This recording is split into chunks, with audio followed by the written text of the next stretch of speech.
નમસ્તે વાલા વિદ્યાર્થી મિત્રો, આપણી શાળા સહજાનંદ વિદ્યાલય દ્વારા આયોજિત ડિજિટલ એજ્યુકેશન શ્રેણીમાં આપ સૌ વિદ્યાર્થી મિત્રોનું હાર્દિક સ્વાગત છે. વિદ્યાર્થી મિત્રો, આજે આપણે અહીંયા ધોરણ 6ની અંદર વિષય સામાજિક વિજ્ઞાન એમાં પાઠ 3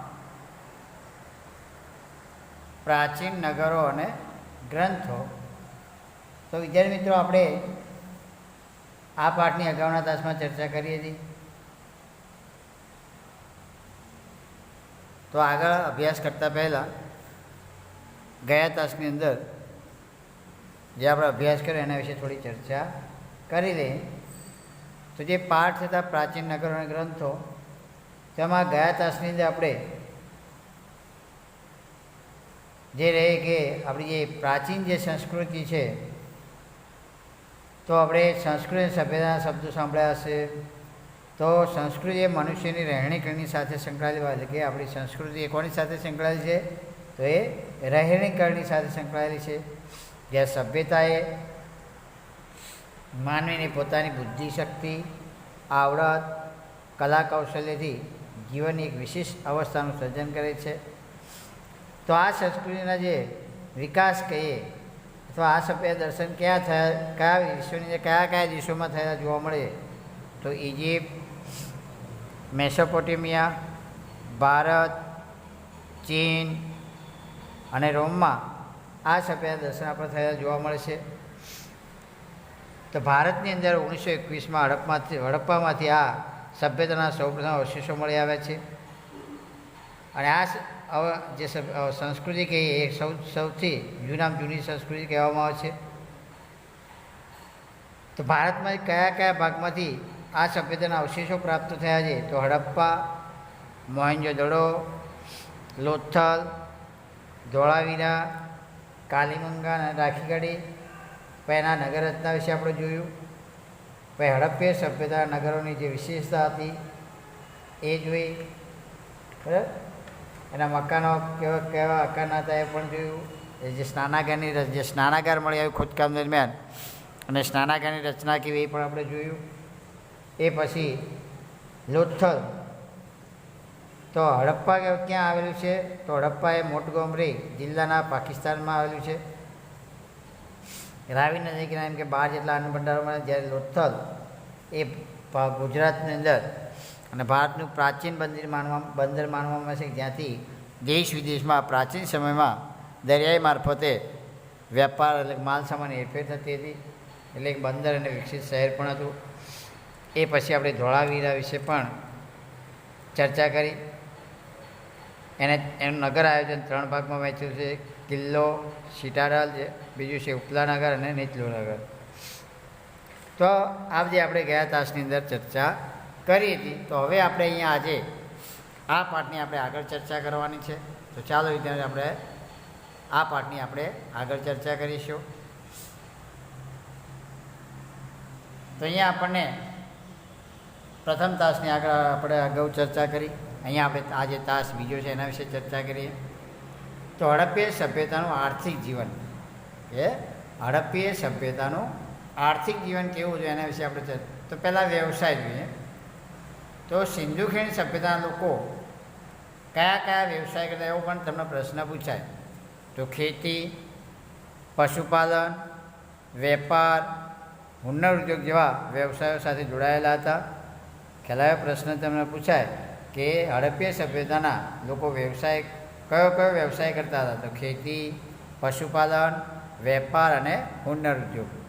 હવે ખેતીની વાત કરીએ તો ખેતીમાં કયા પાક ઉગાડતા હતા એ લોકો, અથવા ખેતીમાં કયા પાક અથવા અનાજ ઉગાડતા હતા?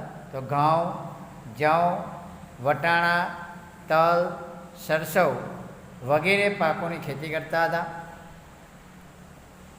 વળી ખેતરને ખેડવા માટે શાનો ઉપયોગ કરવામાં આવતો? હળ. તો હળ તો તમે જોયું છે વિદ્યાર્થી મિત્રો.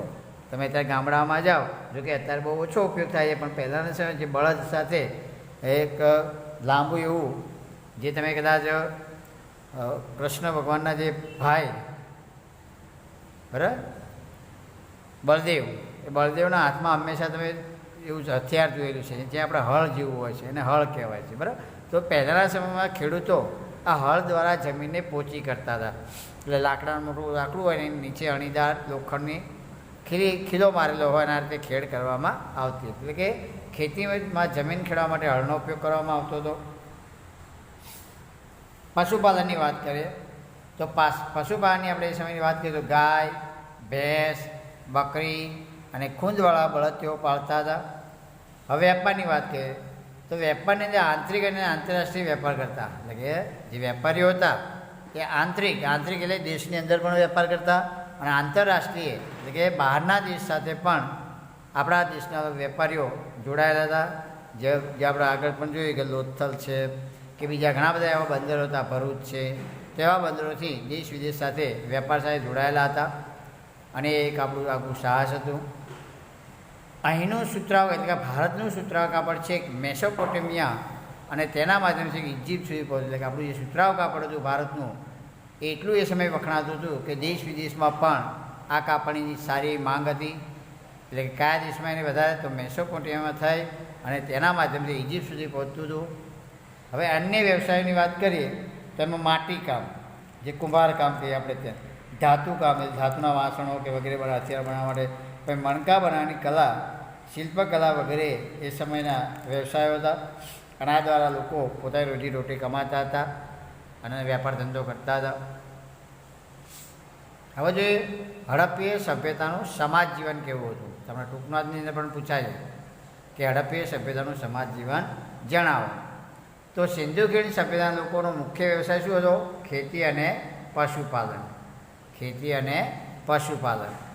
હવે ખોરાકની વાત કરીએ તો ખોરાકની અંદર ઘઉં, જવ, બાજરી, વટાણા, તલ, ખજૂર, દૂધ, માછલી અને દૂધની બનાવટો ખોરાકમાં લેતા હતા. તમને એક વાક્યમાં પણ પૂછાય કે હડપ્પીય સભ્યના લોકો કયો ખોરાક લેતા હતા. બરાબર. નાના જો પ્રશ્નો તમને હોમવર્કમાં પણ આપવામાં આવે છે તો આવા નાના પ્રશ્નો જો તૈયાર કરવામાં આવે તો એ દ્વારા તમે મોટા પ્રશ્નો પણ લખી શકો છો અને સરળતાથી યાદ રાખી શકાય છે. આ સભ્યતાના અવશેષોમાં માછલી પકડવાના હૂકનો ઉપયોગ કરતા. એટલે કે આ સભ્યતાના જે અવશેષો મળી આવ્યા એમાં માછલી પકડવા માટેનો હૂક જેને કહેવાય, જેને ગલ કહેવાય છે, એ ઉપયોગ કરતા હોય એવા પણ પુરાવા મળી આવેલા છે. હવે પોશાકની વાત કરીએ તો એ લોકો પોશાકની અંદર તો સિંધુ ખીણ સભ્યતામાંથી મળી આવેલા શિલ્પોના આધારે, એટલે કે જે શિલ્પ અને મૂર્તિઓ જે મળી આવી છે તો એ સમયના એ કેવા વસ્ત્રો પહેરતા હતા એનું આપણે અનુમાન લગાવી શકીએ છીએ. કોઈ પણ પુરાવાના આધારે એ સમયે લોકો શું ખાતા હશે, પીતા હશે, કેવા વસ્ત્રો પહેરતા હશે, કેવા ઉત્સવ ઉજવતા હશે, આ બધી માહિતી આપણને એમની આ કલાકૃતિઓ, આકૃતિઓ દ્વારા અને મૂર્તિઓ દ્વારા આપણને પ્રાપ્ત થતી હોય છે. તો અહીંયા એ પણ એવા પુરાવા મળી આવે છે કે શિલ્પો અને મૂર્તિઓ દ્વારા જે તે સમયની પોશાકની માહિતી આપણને મળી રહે છે. તો એમની પોશાકની આપણે વાત કરીએ તો સ્ત્રી પુરુષ બે કપડાં પહેરતા. એક કમરથી નીચેના ભાગમાં જે હાલની ધોતી જેવું હોય, આપણે ત્યાં પણ જોયું તમે કાકા નીચે ધોતી પહેરતા ગામડામાં જાઓ, હજુ કે શહેરમાં બહુ ઓછા જોવા મળે પણ ગામડામાં જાઓ તો ગામડામાં કાકા મોટા ભાગે ધોતી પહેરતા હોય છે. બરાબર. તો એ સમયે સ્ત્રી પુરુષ બે કપડાં પહેરતા, જે કમરથી નીચેના ભાગમાં હાલની ધોતી જેવું અને ઉપરના ભાગમાં ડાબા ખભા ઉપરથી જમણા હાથની નીચે આવે એમ ઉપવસ્ત્ર પહેરે. જેમ બધી આપણે શું દુપટ્ટો જેમ બધી છોકરીઓ પહેરતી હોય, બરાબર ને, એમ અહીંયા એવું વસ્ત્ર હોય છે જે રાજા મહારાજાઓ તમે ક્યારેક સિરિયલોમાં જોયું હોય પહેરતા હોય છે. ઉપવસ્ત્ર જેને કે શરીર ઉપર નાખવામાં આવતું વસ્ત્ર એક પ્રકારનું. તો કઈ રીતે નાખતા હતા? તો ડાબા ખભા ઉપરથી જમણા હાથના નીચેના ભાગમાં ઉપવસ્ત્ર આ રીતે વીંટાળતા. એટલે કે ડાબાથી માથાની બાજુ થઈ નીકળી અને જમણા હાથ ઉપર આવે એ રીતે ઉપવસ્ત્ર વીંટતા. તેઓ સુતરાઉ કાપડનો ઉપયોગ કરતા અને ઊની વસ્ત્ર પણ ઉપયોગ કરી છે. એટલે કે તેઓ સુતરાઉ કાપડનો વધુ ઉપયોગ કરતા અને આપણે જે ઊની વસ્ત્રો જે આપણે શિયાળામાં પહેરીએ છીએ ને સ્વેટર ને એ બધું, તો ઊની વસ્ત્રો વિશે પણ તેઓ પરિચિત હતા. ધાતુ તથા હાથી દાંતથી બનેલી સોય પણ મળે. એટલે કે ધાતુ તથા હાથી દાંતમાંથી બનાવેલી સોય પણ મળી આવી છે. તો એના આધારે કહે કે તેઓ કપડાં સીવીને પહેરતા હશે. કારણ કે જે પુરાવા મળ્યા છે, જે સોય મળી આવી છે, એટલે સોયને આધારે આપણે નક્કી કરી શકીએ કે એ લોકો કપડાઓ સિલાઈ કરીને અથવા સાંધીને પહેરતા હશે. એવા પુરાવા એ સોય દ્વારા પણ નક્કી કરી શકીએ. એ સોય શામાંથી બનાવતા? ધાતુ અને હાથી દાંતમાંથી. ઘણા લોકો સીવ્યા વિનાના કપડાનો પણ ઉપયોગ કરતા, કારણ કે એ સમયે બહુ દરજીઓ હતા નહીં, એટલે સીવ્યા વગરના પણ એક કપડું વીંટી દે, વીંટાળી દે એવા કપડાં પહેરતા પણ આપણે જોઈએ. ઘણી વખત આદિમાનવ પર તમે જોયા હોય છે, બરાબર, માથે ટૂંકા વસ્ત્રો પહેરતા આપણે જોવા મળતા હોય છે. તો એ જો આ જે મૂર્તિ મળી આવી છે ખોદકામ દરમિયાન, અને એની પર જો એ કઈ રીતનું વસ્ત્ર લપેટવું એ તમને બતાવવામાં આવ્યું છે કે ડાબા હાથથી જમણા હાથ તરફ તમને જતી દેખાય છે, બરાબર. આ જે ડિઝાઇનવાળું તમને કાપડ દેખાય છે, આ જે ડિઝાઇનવાળું તમને કપડું દેખાય જો, તો આ ડાબો હાથ છે, ડાબા હાથથી આમ જમણા બાજુ જતાં આપણે આમ દેખાય છે, બરાબર.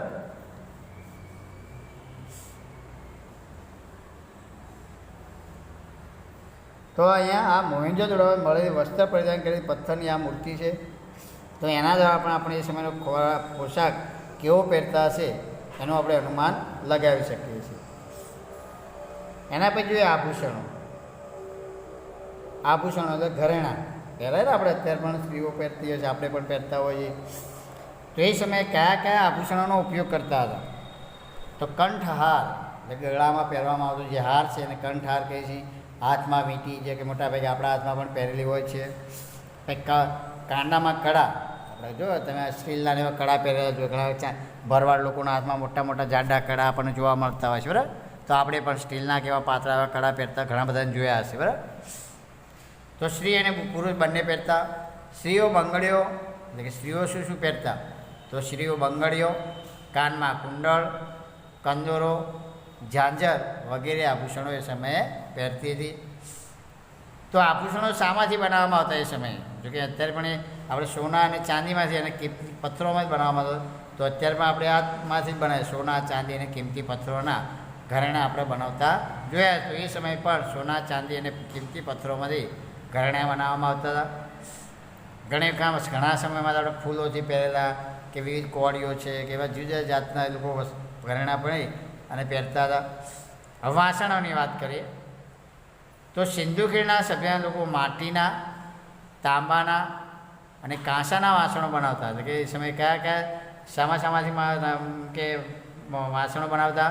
તો માટીમાં. તો માટીમાં અત્યારે પણ વાસણો બનાવતા જોયા હશે, તો એ વાપરવું પડશે ઘરમાં, બરાબર. પાણી ભરવાના માટલા છે, તાવડી છે વગેરે આપણા ઘરમાં એકાદ માટીનું વાસણ તો હોય જ છે, બરાબર ને. તાંબાના વાસણ પણ આપણા ઘરમાં હોય છે. કાંસાના વાસણ, જો કે હાલના સમયે આપણે સ્ટીલનો ઉપયોગ પણ વધતો જાય, એટલે સ્ટીલના વાસણો જોઈએ છીએ, પ્લાસ્ટિકના વાસણો જોઈએ છીએ, બરાબર, એલ્યુમિનિયમના વાસણો. તો એ સમયે મોટાભાગે માટીના, તાંબાના અને કાંસાના વાસણો બનાવતા હતા. તો માટીમાંથી પ્યાલા, વાટકી, કુલડી, ગાગર, રકાબી અને કથરોટ વગેરે વાસણો બનાવતા જોયા આપણે, પુરાવા મળી આવેલા છે. હવે રમકડાની વાત કરીએ તો સિંધુ ખીણમાં બાળ પ્રેમ પણ જોવા, રમકડા જે મળી આવ્યા એના આધારે એવું કંઈક એ સમયે બાળ પ્રેમ પણ વિકસ્યો હશે વધારે. તો સિંધુ ખીણના લોકો પોતાના બાળકો માટે વિવિધ પ્રકારના રમકડા બનાવ્યા હતા.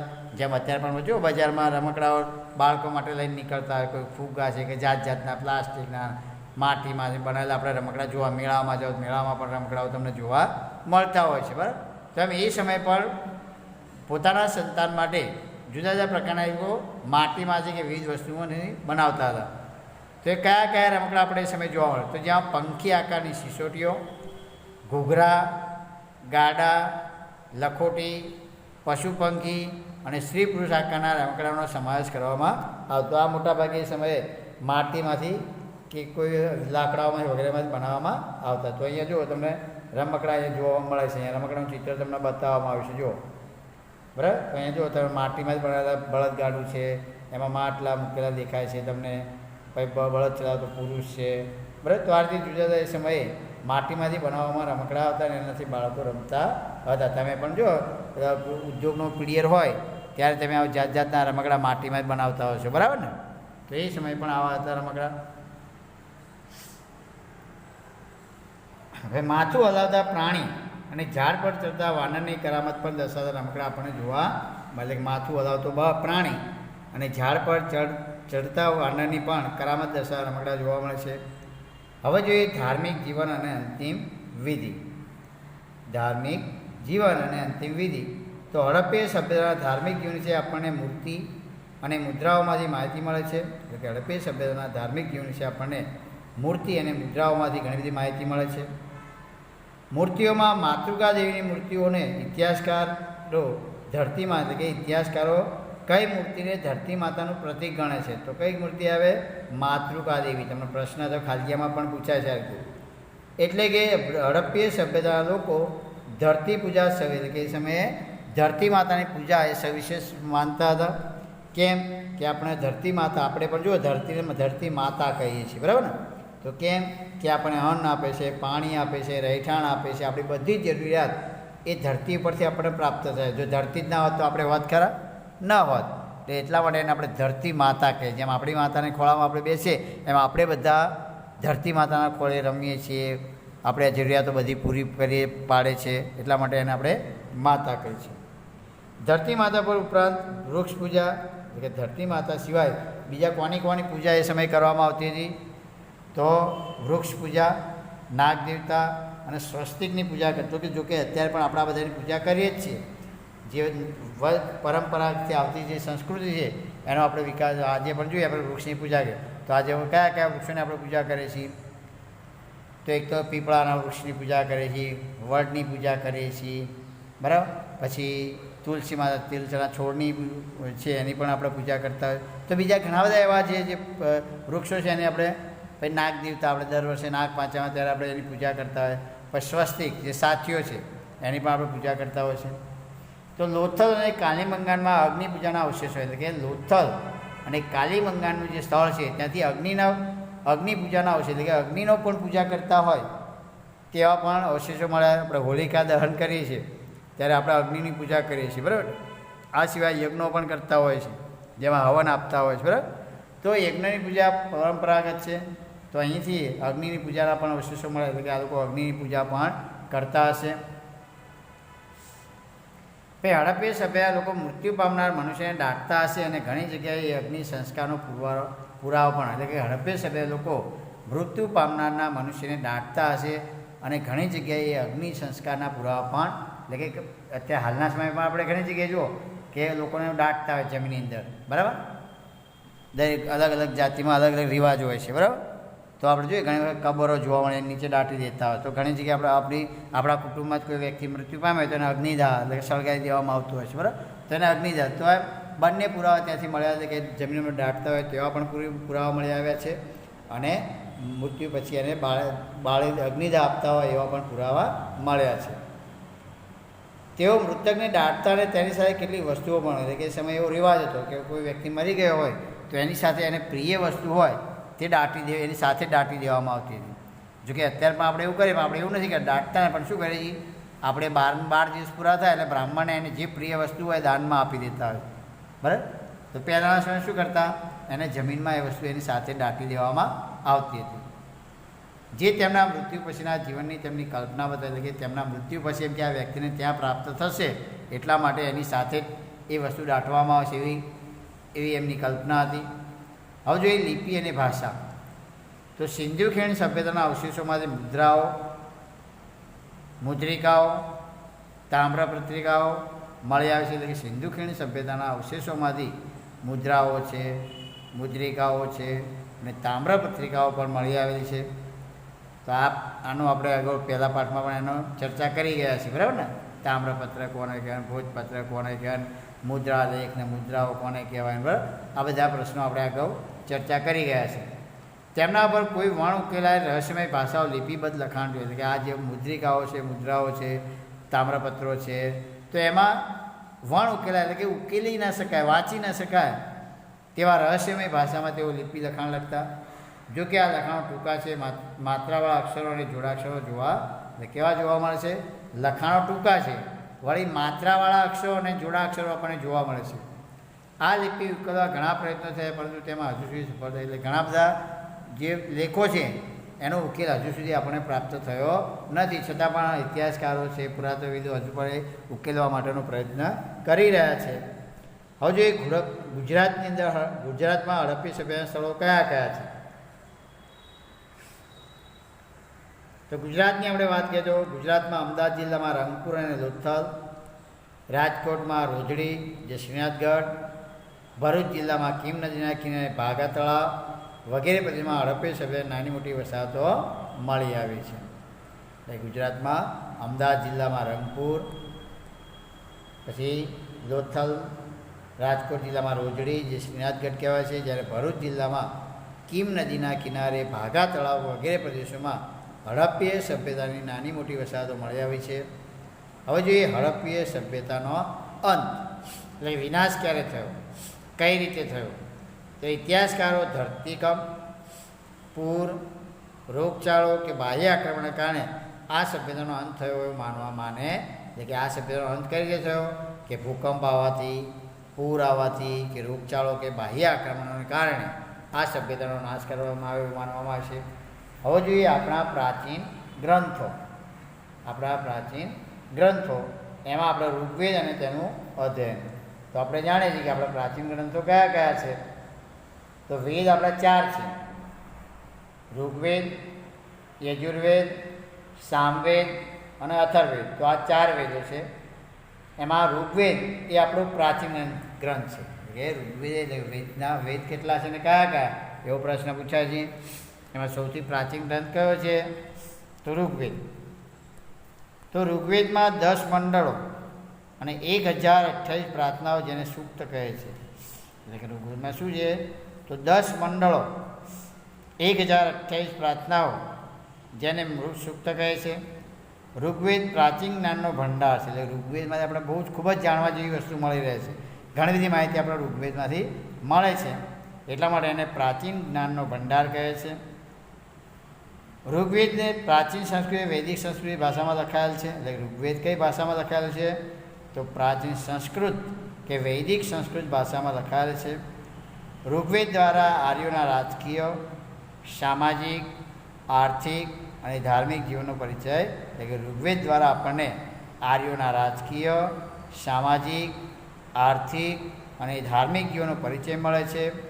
જ્યારે ઇતિહાસકારો, પુરાતત્વવિદો ઇતિહાસ જાણવા માટે પ્રાચીન અવશેષો સાથે ઋગ્વેદનો પણ આપે. એટલે કે આપણે જે ઇતિહાસકારો છે, પુરાતત્વવિદો છે, એ ઇતિહાસનું જ્યારે સંશોધન કરતા હોય છે ત્યારે કોઈ પણ માહિતી જોઈતી હોય તો ઋગ્વેદનો અભ્યાસ કરે છે, જેથી એમાંથી ઘણી બધી ઇતિહાસની લગતી માહિતી આપણને પ્રાપ્ત થાય છે.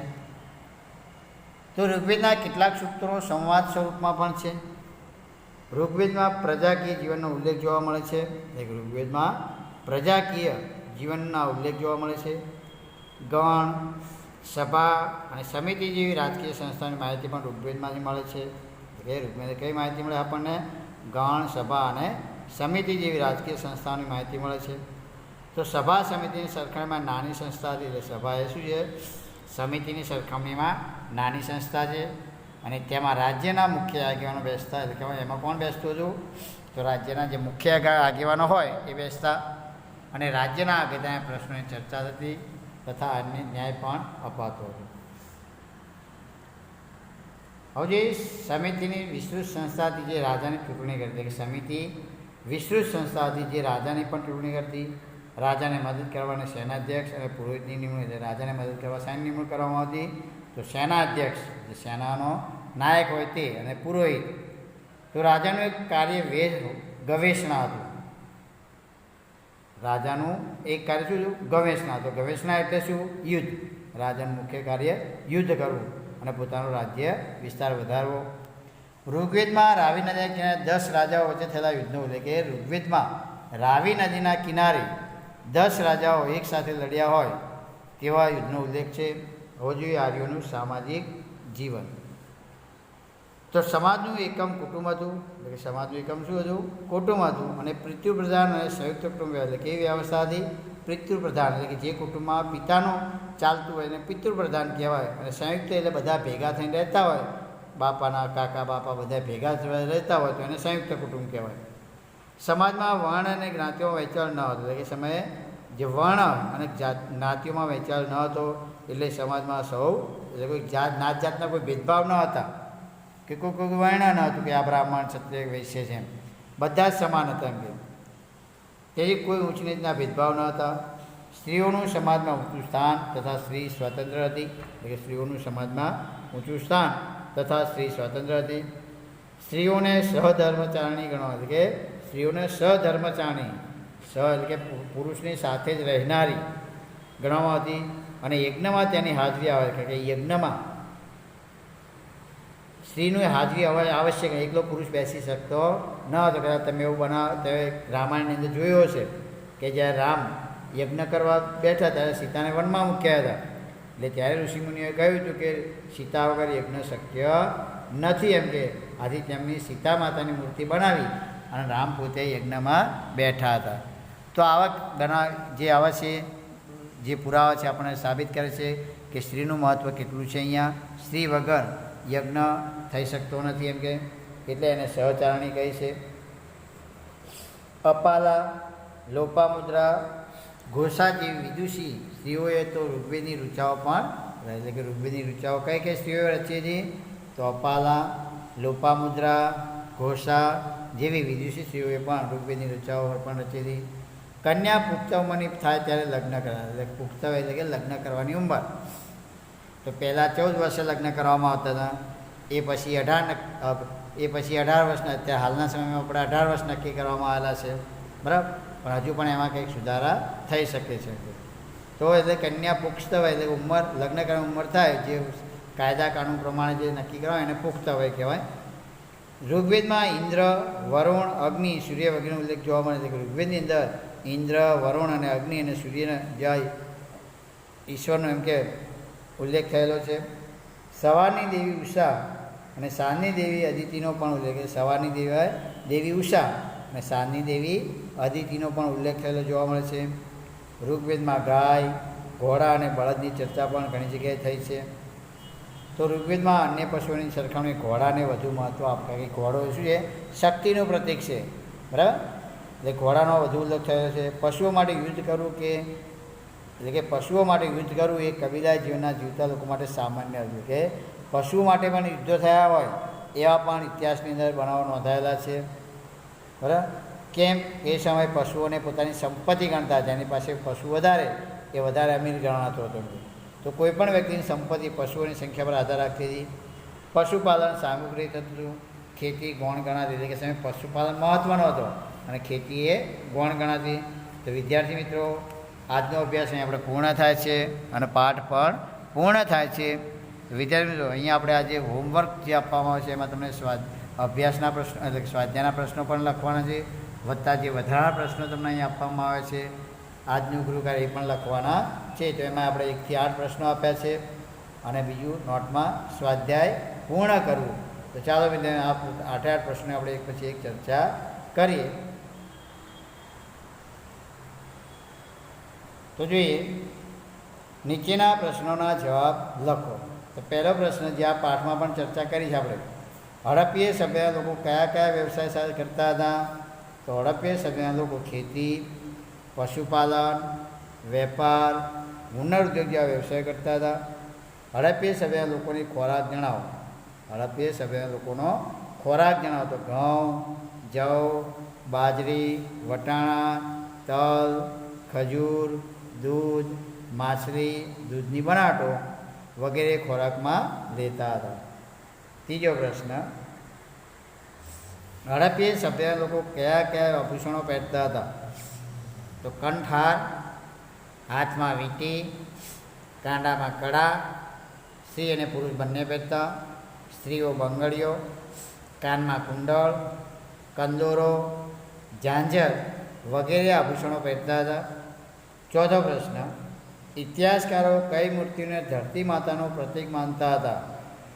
તો માતૃકા દેવીની મૂર્તિઓને ઇતિહાસકારો ધરતી માતાનું પ્રતીક ગણે, એટલે કે માતૃકા દેવીની મૂર્તિઓને ઇતિહાસકારો ધરતી માતાનું પ્રતીક ગણે છે.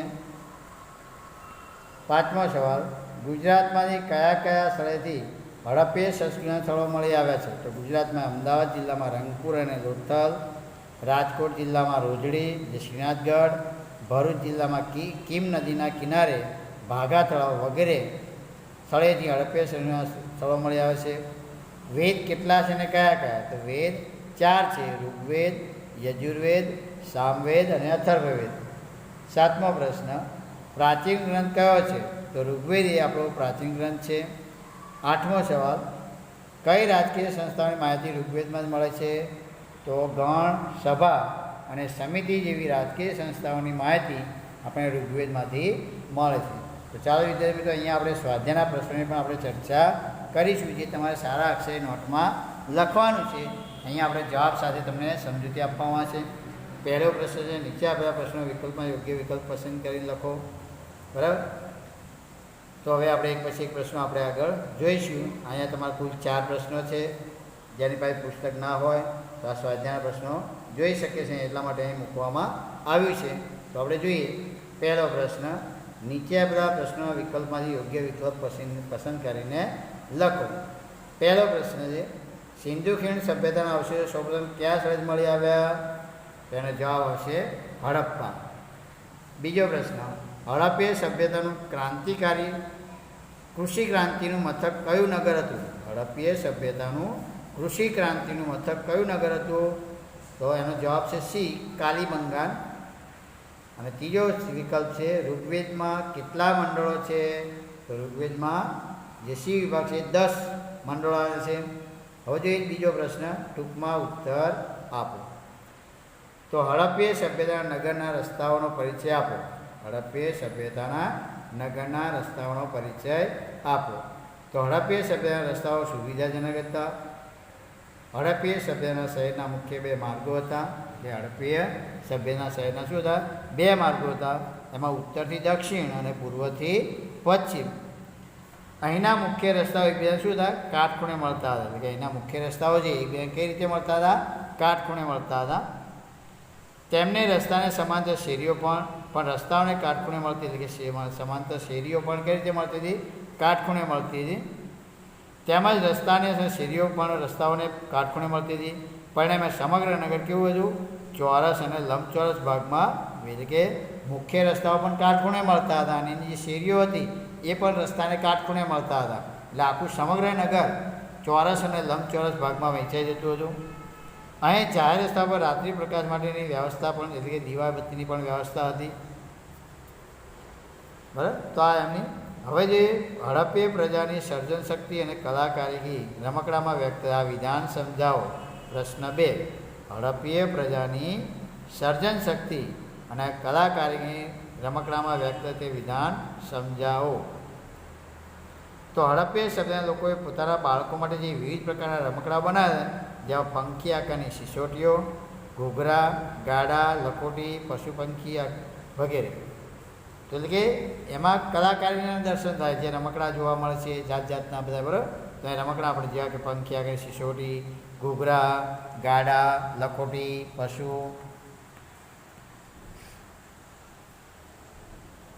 પંખી અને સ્ત્રી આકારના રમકડાનો સમાવેશ થાય છે.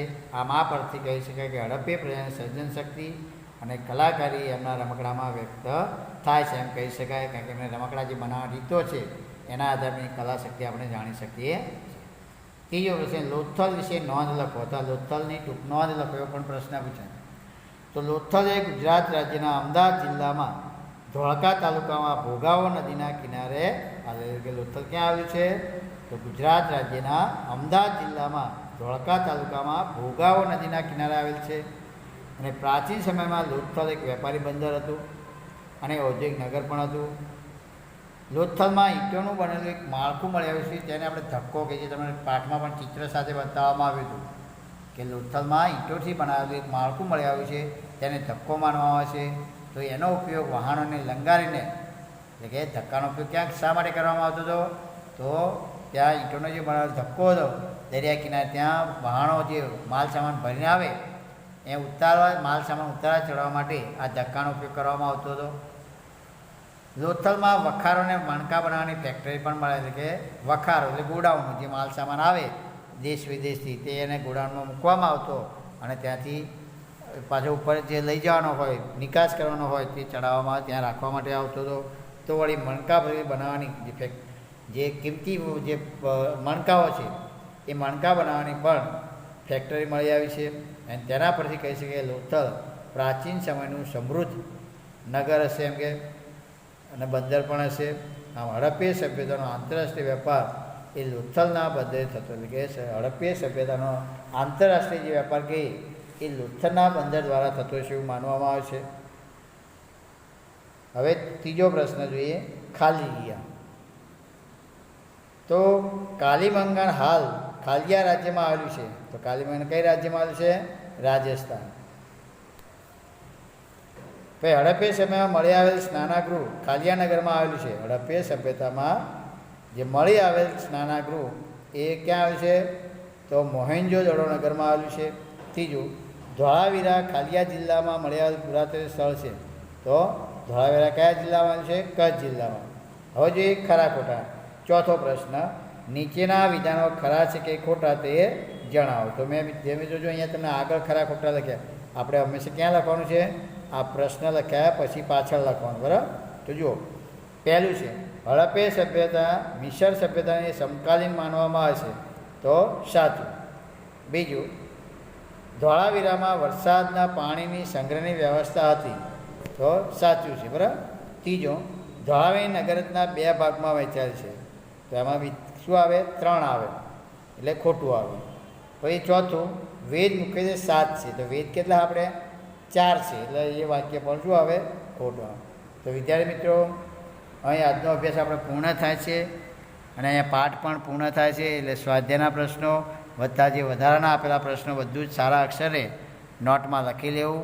અને જ્યારે અમે નોટો મંગાવીએ ત્યારે બધું લખેલું હોવું જોઈએ. અને રોજે રોજનું કામ રોજ કરજો, જેથી કરી જ્યારે નોટો મંગાવીએ ત્યારે આપણે રાતના ઉજાગરા કરવા પડે નહીં અને લેસન પૂર્ણ થઈ જાય. એટલે રોજે રોજનું કામ રોજ કરવાનું. તો હવે પછી આપણે મળીશું નવા પાઠ સાથે. તો વિદ્યાર્થી મિત્રો આવજો. પણ વિદ્યાર્થી મિત્રો, વિડીયોને લાઇક આપવાનું, શેર કરવાનું અને સબસ્ક્રાઈબ કરવાનું ભૂલશો નહીં, અને કમેન્ટ કરવાનું પણ ભૂલશો નહીં. જેથી કરી અમે જે પણ વિડીયો અપલોડ કરીએ એની માહિતી તમને તમારા મોબાઈલની સ્ક્રીન ઉપર સૌ પ્રથમ મળી રહે. તેથી વિડીયોને લાઇક આપો, શેર કરો અને કમેન્ટ કરો અને સબસ્ક્રાઈબ કરો. ચાલો વિદ્યાર્થી મિત્રો, આવજો. જય હિન્દ, જય ભારત.